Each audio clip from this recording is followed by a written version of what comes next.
Welcome to Sundarban Megamart. বন্ধুরা দেখুন, বন্ধুরা সুন্দরবনের গ্রাম অঞ্চল ঠিক এরকম সিনারি দেখা যায়। এই সাইডে পুকুর সুন্দর, এই সাইডে বিল, কদিন পরে এই বিলেই ধান চাষ করা হবে। আর এই সুন্দর নারকেল গাছ, রাস্তাঘাট সুন্দর, সবুজ রাস্তা। আমরা হেঁটে হেঁটে যাচ্ছি। সুন্দর গ্রাম্য পরিবেশে আলাদাই অনুভূতি থাকে।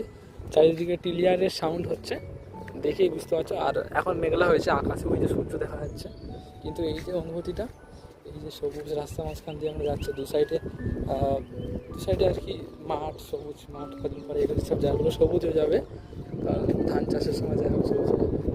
আরও ওই যে কত সুন্দর গাছ, একটা গাছ বিলের মাঝখানে রয়েছে। এই সব সুন্দর সুন্দর অনুভূতিগুলো, এই সুন্দর সুন্দর দৃশ্যগুলো একই মাত্র সুন্দরবনেই পাবে সবাই। তো এরকম ধরনের সুন্দরবনের ভিডিও দেখতে অবশ্যই আমাদের চ্যানেলটি সাবস্ক্রাইব করুন অথবা ফলো করে রাখবেন। আর সুন্দরবনের ঘাটের মধ্যে পেতে অবশ্যই আমার সাথে যোগাযোগ করুন। আপনার ঘাটের মধ্যে আপনি পেয়ে যাবেন আপনাদের বাড়িতে। তো দেখা হচ্ছে নতুন একটা ভিডিওতে। টাটা।